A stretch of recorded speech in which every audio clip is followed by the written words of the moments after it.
Langsung saja kita akan berikan kesempatan kepada Mas Hussein kali ini. Mas Hussein silakan ditanggapi tadi apa disampaikan oleh Pak Sapri Saleh, termasuk juga mengenai narasi konflik agama di Palestina itu yang kalau dibawa ke Indonesia kemudian mungkin bisa diterjemahkan dengan negatif, bisa memancing radikalisme seperti itu yang dikatakan oleh Pak Sapri Saleh. Silakan ditanggapi.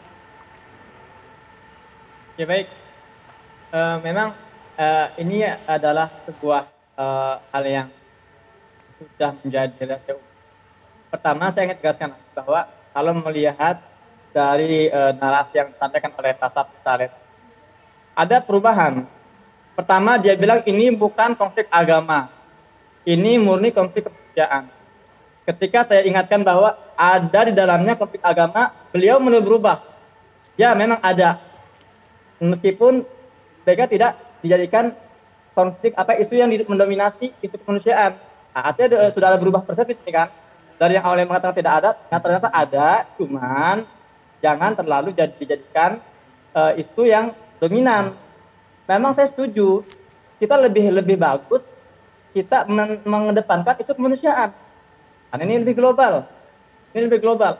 Dan tapi bukan berarti, sekali lagi bukan berarti isu agama ini tidak ada. Isu konflik agama ada, konflik politik ada, konflik kemanusiaan juga ada. Kemudian kalau bicara tentang misalnya ada beberapa video-video yang tidak sesuai. Tadi disampaikan oleh Pak Sapri Saleh kan tentang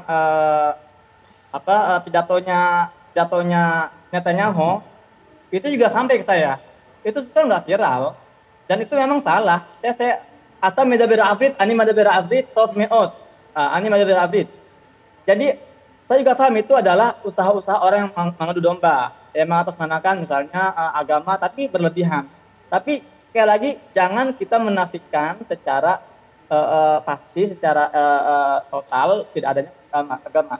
Kemudian tentang misalnya paranoid, khawatir kalau kita angkat konflik agama nanti ada bibit-bibit radikalisme di Indonesia.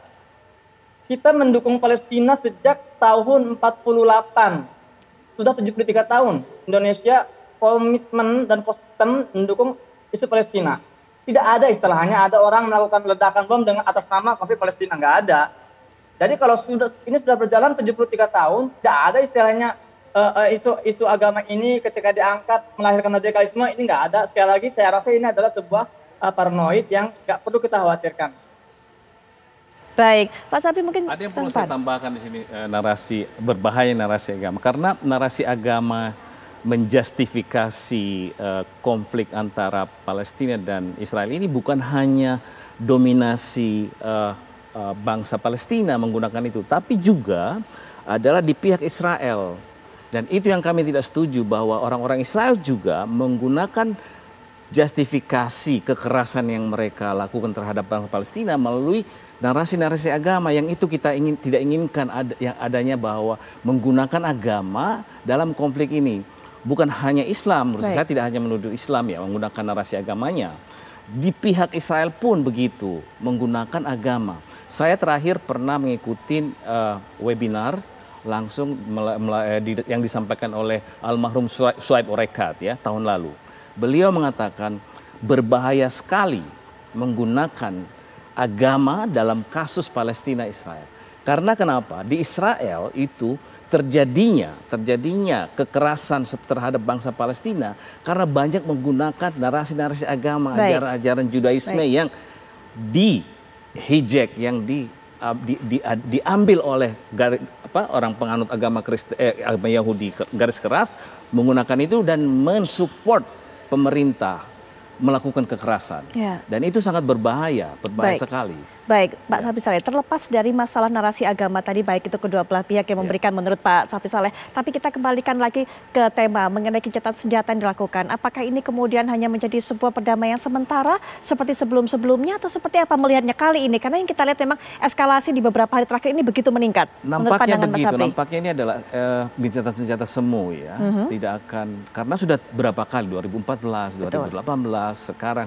Dan jika tidak ada kesepakatan perdamaian yang diikutin oleh kedua bangsa ini, saya rasa perang-perang seperti ini akan terjadi lagi ya. Ini sementara hanya untuk meredahkan, mengurangi korban jiwa dan kehancuran ya. Ini hanya untuk menenangkan sementara. Jadi pil sementara saja ini, anti painkiller. Jadi ini harus dicapai, harus kedua bangsa ini, kedua kelompok ini harus didudukkan di satu meja, bernegosiasi kembali, dan kembali dengan perjanjian yang sudah hampir dekat waktu itu untuk mereka sepakat. Kemarin ketika sudah kemudian dipertemukan secara virtual waktu PBB juga begitu, tapi kemudian malah tidak menemukan jalur tengah, tidak menemukan kesepakatan dan malah bersih tegang pada saat berbincang secara virtual itu. Oh, saya rasa bukan, itu ruangannya lain. Jadi konflik Palestina ini sebenarnya kedua pihak harus ditemukan lagi, ditemukan di meja perundingan, kembali dalam negosiasi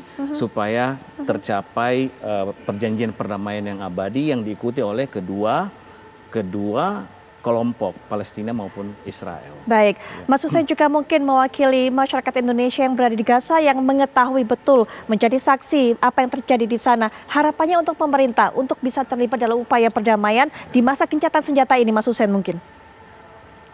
Ya, sebetulnya kalau dunia menginginkan adanya perdamaian jangka panjang terhadap antara para pejuang Palestina di Gaza dengan pihak Israel, itu sederhana.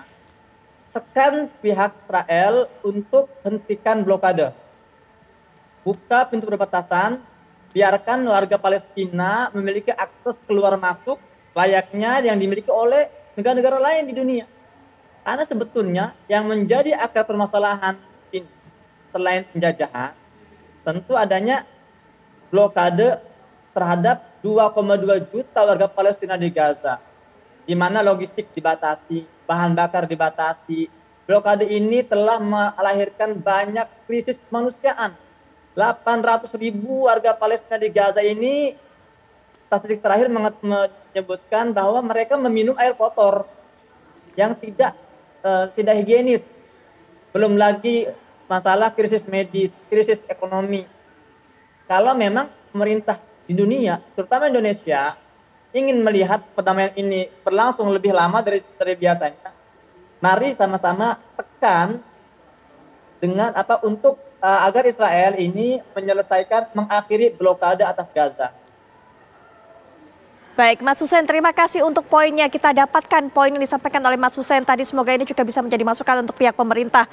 Sekali lagi terima kasih Mas Hussein sudah meluangkan waktunya dan juga memberikan pandangannya, termasuk memberikan informasi terbaru kepada kami. Kami sebenarnya sejauh ini ataupun hingga saat ini masih terus mencoba menghubungi pihak Kementerian Luar Negeri Republik Indonesia. Tapi sayangnya sampai diskusi ini berlangsung, tidak ada wakil dari Kementerian Luar Negeri yang bisa bergabung untuk bisa memberikan pernyataan mengenai bagaimana sikap pemerintah di masa gencatan senjata ini. Tapi terima kasih Mas Hussein, terima kasih Pak Sapri Saleh juga sudah memberikan pandangannya mengenai hal ini kepada kami. Baik pemirsa, kita akan jeda sejenak. Setelah jeda kami bawa Anda untuk juga bisa menyoroti lonjakan kasus corona yang terjadi setelah Lebaran berlangsung sesaat lagi.